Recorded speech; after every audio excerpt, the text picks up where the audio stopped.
हमारे अंदर आत्मा है, मगर वो हमारी किसी भी क्रियाकलाप से संलिग्न नहीं होती है। लेकिन जब हम प्रभु के मार्ग में बढ़ते हैं तब वही आत्मा मेरा मार्गदर्शन करने लगती है। प्रभु बाहर भी जो चीज़ दिखा रहे हैं वही चीज़ हमारे अंदर है, और बढ़ने का भी मार्ग वही है। हम अपने आप को कर्ता समझने लगते हैं। हम अपने आप को कि मैंने इतना पढ़ाई की, मैंने इतनी मेहनत की, तो आज मेरे को ये मिल रहा है, ये किसी की कृपा नहीं है। लेकिन जब दुख आता है तब क्यों नहीं कहते हो कि ये हमारा ही किया धरा है, ये किसी की दी हुई दुख नहीं है।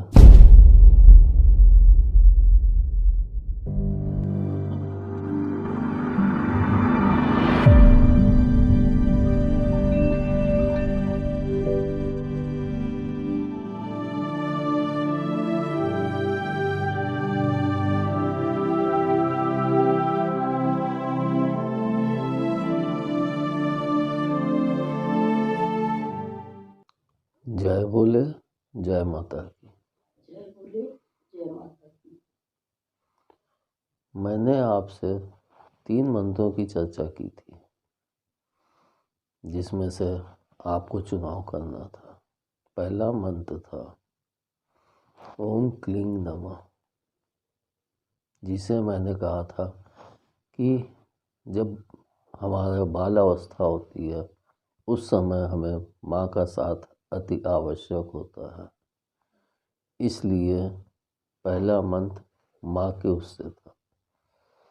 दूसरा मंत्र था ओम रुद्राय नमः, जो पिता का था। वह मंत्र गृहस्थ आश्रम के लिए उपयुक्त है। और तीसरा परम पिता के लिए ओम, जो अपने आप में ही संपूर्ण है। लेकिन नीचे के दोनों मंत्रों में तभी पूर्णता होगी जब उसमें माता पिता दोनों का ही समावेश हो। जैसे कि क्लीं नमः सिर्फ माँ है, माँ प्रथम है, मगर उनके साथ पिता का भी तो साथ है। जब पिता साथ में है तो पिता का भी नाम उसमें जुड़ना चाहिए। लेकिन पिता का कौन सा नाम उस मंत्र में जोड़ा जाए जो हमारे लिए उपयुक्त हो, जो हमारे बाल आश्रम और गुरुकुल आश्रम दोनों में ही कार्य करे। कुछ लोग कह सकते हैं कि आपने 3 आश्रमों का वर्णन किया, मगर एक आश्रम गुरुकुल है, जबकि 4 आश्रम होते हैं। लेकिन गुरुकुल आश्रम का वर्णन मैंने इसलिए नहीं किया था क्योंकि वह आश्रम तीनों ही आश्रमों में चलता है। जैसे कि बाल आश्रम में, गुरुकुल में हमने विद्या अध्ययन की, उसके बाद जब गृहस्थ आश्रम में पहुँचे तब भी हमारा गुरुकुल होता है। हम किसी कार्य को करने के लिए या कोई नई कंपनी खोले या कोई नई शॉप खोले तो वहाँ पे भी तो हमें शिक्षा ही प्राप्त करनी होती है। तो गुरुकुल आश्रम वहाँ भी चलता है, लेकिन स्वरूप बदल जाता है। वहाँ पे गुरु शिक्षा देते थे, यहाँ पे गुरु हमें व्यापार या नौकरी में सही ढंग से कार्य करने की शिक्षा देते हैं। और जब हम प्रभु के मार्ग में बढ़ते हैं तो भी उसमें गुरुकुल आश्रम जुड़ा होता है, क्योंकि उसमें भी हमें अपने गुरु से शिक्षा ही प्राप्त होती है ताकि हम उस परमपिता परमेश्वर तक पहुँचें। प्रथम में तो इतनी दिक्कत नहीं होती है, लेकिन जो गृहस्थ आश्रम होता है उस गृहस्थ आश्रम में सबसे बड़ी समस्या क्या होती है कि हम लोगों की जो मनोवृत्ति होती है उसके अनुसार हमको कौन सी शक्ति माँ के चाहिए, उसी शक्ति के नाम को हम अगर पिता के नाम के साथ जोड़ के और तब जप करें तो हमें शीघ्र लाभ प्राप्त हो सकता है।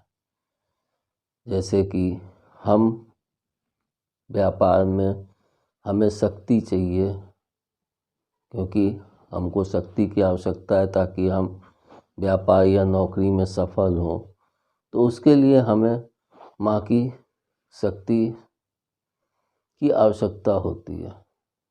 तो हम उदाहरण के लिए इसको जोड़ सकते हैं, ओम रुद्राय शक्तेश्वरी नमो नमः, क्योंकि हमें माँ की शक्ति की आवश्यकता है। इसी तरह से हर इंसान की मनोवृत्ति को देखते हुए और उसकी आवश्यकता के अनुसार ही माँ के नाम को पिता के साथ जोड़ के जप करने से हमें तीव्र लाभ होता है। लेकिन कुछ मामलों में हम देखते हैं कि व्यक्ति सिर्फ पिता के मंत्र से भी एक ऊंचाई पे पहुंच सकता है, या सिर्फ माँ के मंत्र से ही ऊंचाई पे पहुंच सकता है, क्योंकि उसके लिए हमें यह देखना होता है कि उसकी मनोवृत्ति क्या है, उसको किस प्रकार के मंत्र की आवश्यकता है। इसको हम तभी जान पाएंगे जब आपका चित्त या आप स्वयं मेरी नज़रों के आगे होंगे। अगर आपका चित्त हमारे सामने उपस्थित होगा तो हम उस फोटो को देख के आपकी मनोवृत्ति के अनुसार माता की कौन सी शक्ति आपको लाभदायक या आपको लाभ पहुंचा सकती है, आपके लिए लाभदायक है, उस शक्ति को अगर हम जोड़ के जपें तो हम तीव्र गति से अपने कार्य में सफल हो सकते हैं। लेकिन उसमें भी हमारे भाव की महत्ता सबसे अधिक है। अगर हमारा भाव नहीं होता है तो हम अपने लक्ष्य में उतना माता पिता का आशीर्वाद नहीं प्राप्त कर सकते। इसलिए यह मंत्र तभी संपूर्ण होता है जब आप अपनी फ़ोटो या अपना चित्र खींच के भेजें, जिससे हम आपकी मनोवृत्ति के अनुसार आपको माँ की कौन सी शक्ति की आवश्यकता है उसका मंत्र पिता के साथ जोड़ के आपको बाकी जो भी समस्याएं हैं उनके लिए जो भी मार्ग उत्तम होगा माता पिता के सुझाव के अनुसार आपको प्रस्तुत करें, ताकि आप अपने घर में ही जप एवं भाव की पूर्णता के साथ करें, जिससे आपके जीवन में भी शांति और समृद्धि व्याप्त हो। ओम में हमें कुछ भी जोड़ने की आवश्यकता नहीं। ओम अपने आप में ही पूर्ण होता है। इसलिए मंत्र में हमें कोई भी ना माँ का नाम जोड़ना है न पिता का नाम जोड़ना है। हम 2 वीडियो से कह रहे हैं मनोवृत्ति, तो आप लोग भी सोचते होंगे ये कौन सी मनोवृत्ति है जिसके जिक्र बार बार हो रहा है। इसका सबसे बड़ा उदाहरण हम देखते हैं हमारे पिता के निवास स्थान में सर्प, बैल, चूहा, शेर आदि भिन्न भिन्न मनोवृत्तियों के सब इकट्ठे रहते थे और उनमें बड़ी शांति होती थी। मगर यह जिक्र कैलाश पे प्रभु के निवास स्थान का है, लेकिन हमारे अंदर भी एक कैलाश है। हमारे कैलाश की चोटी कौन सी है? हमारा शीश। और शीश में इस चोटी पे जैसे कि मैं कैलाश पे देखता हूँ, प्रभु कैलाश की शीश चोटी पे विराजित होते हैं। मगर उस शीश चोटी पे पहुँचने के लिए हमें अपनी इन तमाम मनोवृत्तियों को नष्ट करना होता है, मतलब एक तरह से इनको मारना पड़ता है। जैसे कि सर्प की मनोवृत्ति होती है फुफकारना, चूहे की मनोवृत्ति होती है कि वो बराबर कुछ ना कुछ काटता रहता है, मतलब खोदा करता है। ये सारी मनोवृत्तियाँ हमारे दिमाग में रहती हैं, जो समय के अनुसार उपजती हैं। आप कह सकते हैं कि चूहे की मनोवृत्ति हमारे अंदर कैसे है।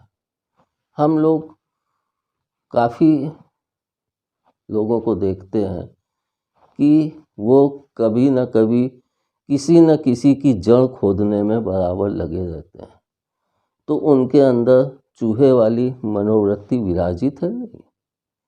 कुछ इंसानों को हम देखते हैं जो हमेशा फुफकारते रहते हैं, तो उनके अंदर सर्प की मनोवृत्ति विराजित है नहीं। तो हम इन सब मनोवृत्तियों को मारकर तब अपने शीश के उच्चतम शिखर पर पहुंचकर प्रभु का साक्षात्कार कर पाते हैं, जहाँ पे हमें संपूर्ण शांति प्राप्त होती है। कुछ समय पहले मेरी श्रीमती जी ने भी एक वाक्य बोला था, कैलाश। तो कैलाश का मतलब क्या होता है? उस समय मैं नहीं समझ पाया था कि कैलाश का मतलब क्या होता है। तब उन्होंने उदाहरण दिया था कि कैलाश जाने में बीच में शमशान पड़ता है, जिससे हमें होके गुजरना पड़ता है। तो वहाँ कितनी लाशों के बीच से हमें निकल के कैलाश पे पहुँचना होता है। मगर जब हम बाद में ध्यान में इसको देखे, तब माँ का जो उत्तर मिला वो यह था कि हम अपने दिमाग की, क्योंकि सारी मनोवृत्ति इस दिमाग में ही इकट्ठा है, जिनको हमें नष्ट करते हुए तब ऊंचाई की तरफ बढ़ना है। लेकिन गृहस्थ आश्रम में रहते हुए हम अपनी संपूर्ण मनोवृत्तियों को नहीं नष्ट कर पाते हैं। हम शिखर पे तभी पहुंच सकते हैं जब हम इन सब मनोवृत्तियों को नष्ट करें। और प्रभु ने मुझे यह भी शिक्षा दी थी कि गृहस्थ आश्रम में भी हम सभी मनोवृत्तियों को नष्ट कर सकते हैं। कैसे? हम वहाँ पे होते हुए भी उनसे अपना जुड़ाव न रखें। जैसे कि हमारे अंदर आत्मा है, मगर वो हमारी किसी भी क्रियाकलाप से संलिग्न नहीं होती है। लेकिन जब हम प्रभु के मार्ग में बढ़ते हैं, तब वही आत्मा मेरा मार्गदर्शन करने लगती है। तो हम अपनी इन सभी मनोवृत्तियों को मारकर जब अपने उच्चतम शिखर पर पहुंचते हैं, तो कैलाश है, मानसरोवर हमारा हृदय है। जैसे कि प्रभु के कैलाश के पास मानसरोवर है, वहाँ पे दो ताल कहे जाते हैं, एक देवताल, एक राक्षस ताल। तो हमारे में भी तो दो ताल हैं, एक दाहिना भाग, एक बायां भाग, जो एक से देव प्रवृत्तियाँ उत्पन्न होती हैं और एक से राक्षसी प्रवृत्तियाँ उत्पन्न, मतलब दोनों ही प्रवृत्तियाँ हमारे हृदय में विराजित होती हैं। लेकिन हम किस मनोवृत्ति को आगे कर दें। अगर हम राक्षसी प्रवृत्ति को आगे करेंगे तो हमारे अंदर राक्षसी गुण आएंगे। लेकिन अगर वही हम देवताओं वाली प्रवृत्ति आगे करें कि लोगों का भला करें, लोगों भूखों को भोजन खिलाएं, जो सेवा के पात्र हैं उनको सेवा दें, तो हमारे अंदर देव प्रवृत्तियाँ अधिक मात्रा में बढ़ने लगेंगी। और जब वो अधिक मात्रा में बढ़ती हैं, तभी हम देवतुल्य हो जाते हैं। जब हम देवतुल्य होते हैं तो कहते हैं कि अब ये देव हो गए। फिर उसके पश्चात परमपिता की शरण में हो जाते हैं। लेकिन उसके लिए हमें इन सभी मनोवृत्तियों को नष्ट करना अति आवश्यक है। यह कैलाश हमारे शरीर में ही संपूर्ण है। जैसा कि मैं पहले भी कहता रहा हूँ कि जैसा बाहर है वैसा ही अंदर है। और प्रभु माता ने कितना सुंदर उदाहरण, कैलाश बाहर भी है, कैलाश हमारे शरीर के अंदर भी है। इससे बड़ा सबूत और क्या हो सकता है कि प्रभु बाहर भी जो चीज़ दिखा रहे हैं वही चीज़ हमारे अंदर है। और बढ़ने का भी मार्ग वही है। कैलाश की चोटी पे आज तक कोई नहीं चढ़ के पहुँचा है, वही पहुँचे हैं जो उस चोटी पे पहुँचने में सक्षम है।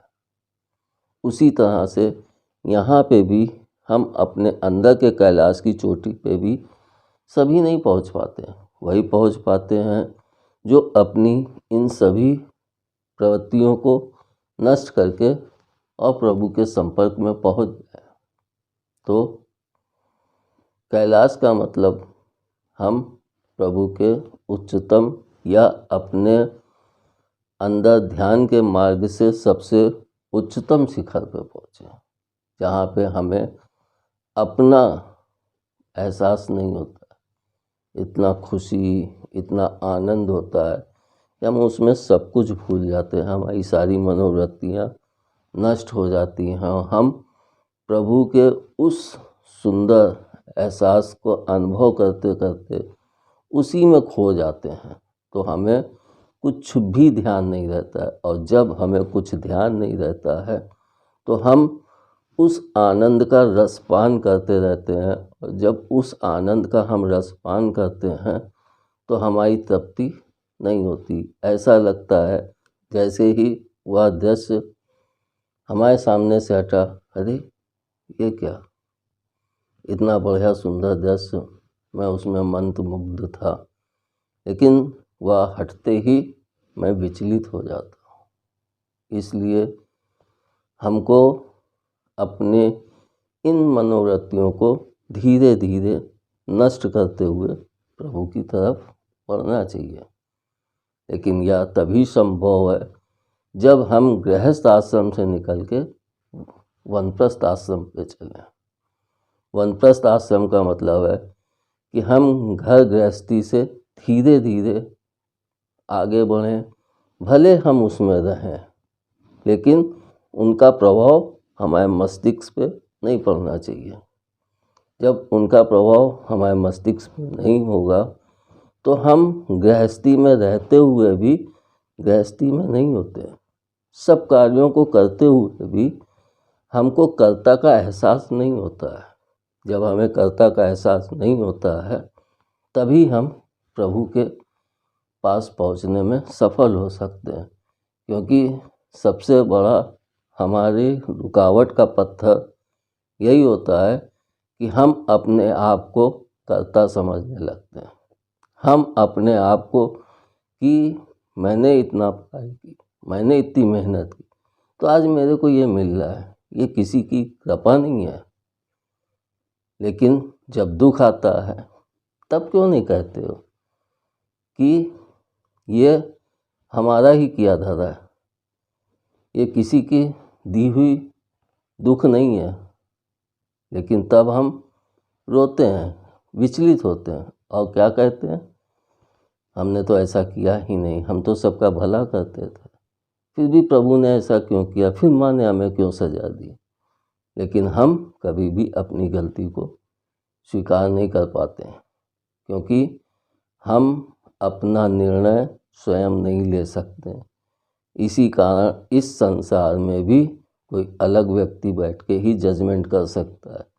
हम स्वयं अपना अगर जज बन के जजमेंट करेंगे तो हम कभी भी सही जजमेंट नहीं कर सकते, क्योंकि जज को दोनों पक्ष से लगाव को छोड़ के और एक सही निर्णय देना होता है। इसलिए उसका झुकाव किसी भी पक्ष की तरफ नहीं होना चाहिए। जैसे कि मेरे प्रभु का है, उनका झुकाव न स्त्री के प्रति ज़्यादा है, ना पुरुष के प्रति ज़्यादा है। तो वो एक सर्वश्रेष्ठ न्यायाधीश कहलाते हैं। जैसा कि हम लोगों ने कई बार सुना भी है कि ऊपर वाले के न्याय से डरो, वह सब देख रहा है।